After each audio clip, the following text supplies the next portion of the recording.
Slim Pickins. The NFL's back and you're looking to bet it, but you don't know who to listen to. Well, don't sweat it, cause if you thought Saratoga Slim's good at the tracks, well, the NFL's where he makes way more racks. Slim Pickins, for NFL free picks. Slim Pickins, for your gambling fix. Slim Pickins, if making money's your passion, then you're in the right place. Now get ready to cash it. Yo, what's up? Welcome back to Slim Pickins, where we'll be going through all the NFL Week 4 action. Once again, my name is Mike Saratoga Slim Spectre. You can follow me on Twitter at Saratoga Slim. And you know what? Week 4 hit some player props, had some good luck, but we're all here as a community trying to figure out how to bet the NFL this year, what trends we're seeing throughout the weeks. So hit me up in the comments. This is a community. I'm going to be trying to interact with all y'all over the YouTube, over Twitter. So drop a comment. And yo, Davey Cleveland, as I'm saying it, says hi, Slim. So hi, Davey. We're going to hopefully get some people joining. And I am going to jump into the top 10 lessons learned from week 4. And at the end of this show, not to slow it up, we'll be giving out the analysis for the Monday Night Football game. So to kick it off, what are my top 10 week 4 learnings? Well, first of all, Russ is cooking again. Russell Wilson, we all wrote him off for dead, but Russell Wilson had a rushing touchdown, if you could believe it. So maybe the mobility is back. We talked a few weeks ago that he was cooked on this show. Maybe he's back. Touchdowns to both of his big wide receivers, Cortland Sutton and Jerry Jeudy. Jerry Jeudy getting hurt earlier in the season probably slowed him up, but now another big injury to the Denver Broncos. Javonte Williams likely out for the season. I'm not going to jump to conclusion. They say he's very serious. It seems like he's going to be out for an extended period of time with the best case, so possibly out for the season. But maybe that means that more goes on Russell Wilson, more goes on the passing, maybe even some goes on his legs, that we could start betting some of the overs.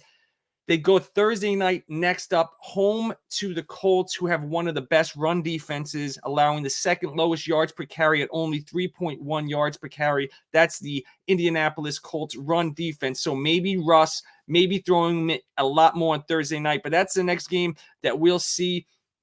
I'll be giving out my Thursday night football pick every week on the Dudes That Bet Sports Thursday show at noon. And also, if you guys haven't been joining us for the halftime show with Mike Somich that I've been doing, we've been calling it the Betapalooza. Mike Somich is a perfect 4-0 with his best bets through the first 4 weeks. So please join us for that big game on Thursday night, Denver versus the Colts. And the Colts have been underperforming, a disappointing team. We'll see if they can turn it around against the Broncos. Next up on my top 10 lessons learned is my team. I am wearing my Jets hat because they are 2-2, and I'm excited about their running back. Obviously, Zach Wilson was back. He was relying on Corey Davis a lot, so a little confused about how to play the wide receivers when it comes to a prop bets. When we're talking about this show, we're really looking at the players for prop bets every week. Obviously, a little bit of fantasy advice goes along with that. So I'm confused about the wide receivers right now and playing anything, so holding off. But a guy that I am looking to play possibly after next week, the Jets have to go against Miami. Miami has the number 1 ranked defense right now. So I'm not trying to play Breece Hall, but Breece Hall, the rookie, is getting me very excited. He took over 67% of the snaps and has firmly taken over the Jets' backfield. He had 78 total yards and the game-winning touchdown. He got 17 carries to only 9 from Michael Carter, 6 targets to only 2 from Michael Carter. So Breece Hall has looked really good, and he might be taking over that. So this is a good opportunity to see where the lines are coming out on Breece Hall. Last week on the Friday night show that I do with Chris Adamo, we bet the Breece Hall over total yards, and that came out really nice. So excited to see what's going on with that New York team and also the next New York team. I'm also a Giants fan. Why not? I like the Jets and the Giants. And to see the Giants at 3-1, and they have the type top running back in the game right now. The leading rusher in the NFL, Saquon Barkley, has been awesome. A guy that I'm looking to see where the line comes out with him as they go to London, who have the Packers have the second worst run defense ranked by Pro Football Forecast. So I think Saquon will just keep it going. He had 146 yards in this game this week as they win. He is obviously the logo for Slim Pickins, and he's living up to the hype. He is leading the league in rushing, as I said, with 463 yards. He's 4 yards in front of Nick Chubb right now. Another one is Daniel Jones. We hit a prop bet this weekend. As I said, we give out prop bets, myself and Chris Adama, on our Friday show. We went over on Daniel Jones rushing yards, and he went over, I think, in the first quarter. So that was a really nice bet that we had, but he is injured. So any play with Saquon Barkley has to come down to if Daniel Jones's ankle is in good shape or not. All right. Let's see what we got. A comment from Davey. Is Dak coming back against the Rams? I think they should leave Rush in. I don't even touch on the Cowboys. I don't like talking about the Cowboys. I talk about my New York teams, but this is a good time to stop and talk about the Cowboys. Cooper Rush, undefeated since he's taken over for Dak Prescott. So that controversy, it's really funny. Jerry Jones said if they keep winning, it will be a controversy. So he was hoping for a controversy, and now they have one. Cooper Rush has looked good. I mean, nice touchdown to CeeDee Lamb. So, hey, they keep winning. Maybe they keep Cooper Rush in. It really has not been that big of a drop-off for the Dallas Cowboys. So thanks for all the comments. If you guys are watching down in Florida, you know, we're thinking about you, Hurricane Ian and everything back down there. So definitely donate to the causes down in Florida if you are listening down there. Next up on my countdown, number 7, is Ekeler back? Hey, I hit the Ekeler over yardage. Very happy about that prop bet that we hit over the weekend. But I'm still very concerned about Austin Ekeler. He had a great matchup against the Texans. Obviously, the 3 touchdowns was great to see. Austin Ekeler, I put him as the wallpaper for this wrap-up show because, hey, we hit the prop bet on him. But he goes to Cleveland next, who have the 5th worst rated defense in Pro Football Focus. So he should have another good game. Then he has 2 home against Denver, who's middle of the pack. We'll see Denver on Thursday Night Football. And then he gets Seattle, who has a horrible defense. One of the worst tackling defenses is ranked by Pro Football Forecast. So I think Ekeler should have some opportunities to keep it going here. I don't know where the lines are going to be, where it comes out. But someone I wanted to talk about on the show, a lot of running back talk on this show, just because, I mean, there's a lot of news going on with the running backs. Are they washed? Are they good? Another one is CMac. So when we talk about Christian McCaffrey, I'm still very concerned. I mean, he had 9 catches for 81 yards and a touchdown, but Baker Mayfield threw 2 interceptions. He had 9 passes batted down at the line, and it's making it tough for CMac to be efficient. Only 8 carries, only 27 yards, and I don't think CMac's going to be amazing. I'm going to try to stay away from this whole situation. Ben McAdoo, the coordinator for Carolina, has been horrible. He was a horrible head coach for the Giants. So I'm trying to stay off of that situation with CMac. Another running back you can be concerned about early in the season is Dalvin Cook. I could look at any of these guys as possible underplays based on who they're playing. So, yes, Dalvin Cook, he had 20 carries for 76 yards, but that was just they get the Bears at home next, who they just got ran all over by Saquon. So I'm not ready to fade Cook right yet, but he's one of those guys that when I'm trying to target unders for the second half of the year, an offense that might be moving away from a guy who might be showing his age, maybe Dalvin Cook is a good person to keep track of. One of the other, if I'm talking about lessons learned for this week, hey, the weather is going to start affecting these games. I got kind of screwed up by betting the Bills in Baltimore. I didn't really check the weather. I was like, I did see that it was going to rain, but it really affected my Lamar Jackson bet and my Josh Allen bet. So I thought more of a shootout the rain was horrible. The rain was coming in sideways.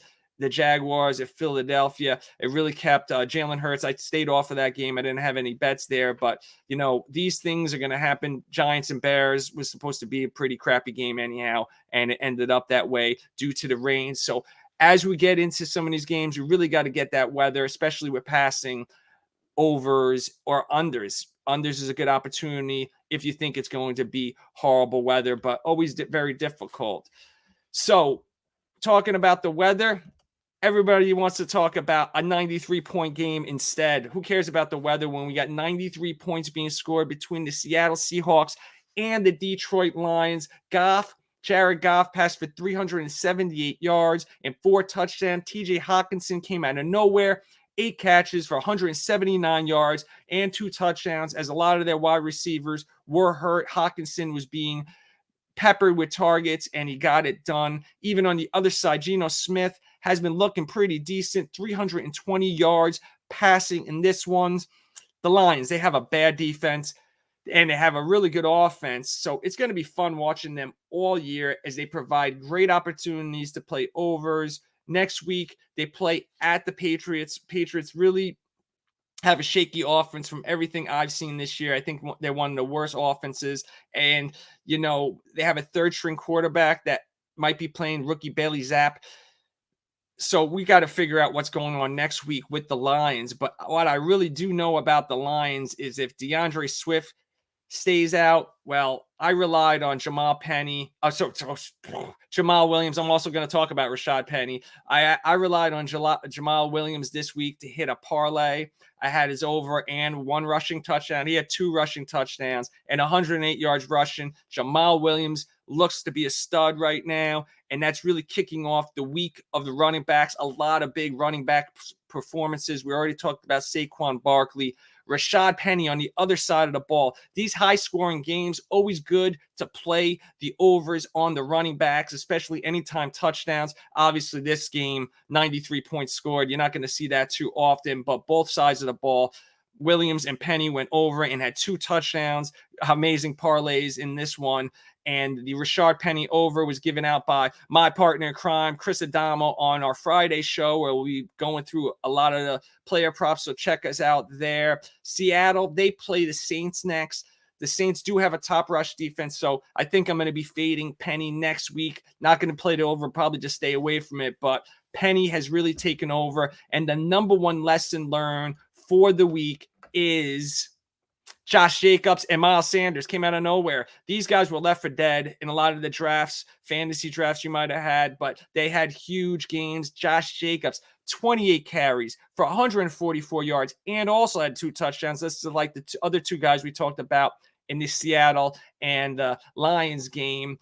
Josh Jacobs was against the Broncos. They go against Kansas City next, a possible shootout. And as I said, that's the highest game on the line. We're going to bring up some of the lines for next week. That's a 52.5 line on the under and over Las Vegas against Kansas City. So Josh Jacobs, another guy probably to rely on Monday Night Football next week. And before we get to the Monday Night Football picks of this week, I want to end up with Miles Sanders. So what we saw, trying to bring all of this together, we saw a bad weather game. We saw the Eagles go to 4-0.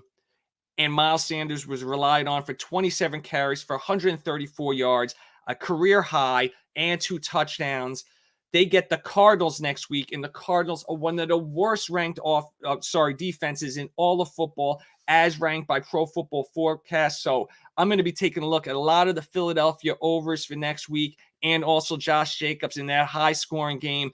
Just a few of my early thoughts for week 5. But before we get to week 5, I need to talk about my over pick for this week, and it's going to be Brandon Aiyuk over yardage. Brandon Aiyuk over receiving yards. Why do I like that? Let me get it up on the screen real quick. Hold on. So you guys can see Brandon Aiyuk over 52.5 receiving yards is the play for Monday Night Football. We have the last game of week 4. The 2-1 Los Angeles Rams are visiting the 1-2 San Francisco 49ers. The San Fran, they have one of the top-ranked defenses by Pro Football Focus. They are the top-ranked defense in the league. So I'm worried about playing any of the Rams. That even includes Cooper Kupp, which is kind of crazy to think Cooper Kupp might go under. Hey, you know what? 49ers have a good defense. The Rams have a good defense. So what I'm looking at is some of the 49ers at home to get going at home. The Rams have the second-ranked run defense in the league right now. So I'm looking at some Jimmy Garoppolo passing. And the main guy I'm looking at is Brandon Aiyuk. He has had 15 targets in the last 2 weeks combined since Jimmy G has taken over. I'm just hoping that enough of the time Brandon Aiyuk stays away from Jalen Ramsey in the coverage. But I feel like just watching the game and the way Jimmy G is playing that he's been targeting Aiyuk, and that total is actually lower than Debo's receiving yards prop right now. And if Jalen Ramsey decides to stick to Debo, who's more explosive, I think Aiyuk just might be getting a lot of those little dump offs. So for me, for this quick version, 16 minutes, I don't want to take too long of anyone's time. Hopefully during your lunch hour, you can hang out with me on Monday. I'll be back again on Thursday at your lunch hour, giving out our Thursday night pick of the week on the dudes at Bet Sports. Then Thursday night halftime show with Mike Somich. So check us out then. And on Friday, I will be live giving out some of my player props on the Racing Dudes channel. So hit like, subscribe to the Racing Dudes YouTube channel. Check us out on Twitter. I'm at Saratoga Slim. Much love. Good luck with your bets tonight, and peace. Slim Pickins. The NFL's back and you're looking to bet it, but you don't know who to listen to. Well, don't sweat it, cause if you thought Saratoga Slim's good at the tracks, well, the NFL's where he makes way more racks. Slim Pickins for NFL free picks. Slim Pickins for your gambling fix. Slim Pickins. If making money's your passion, then you're in the right place. Now get ready to cash it.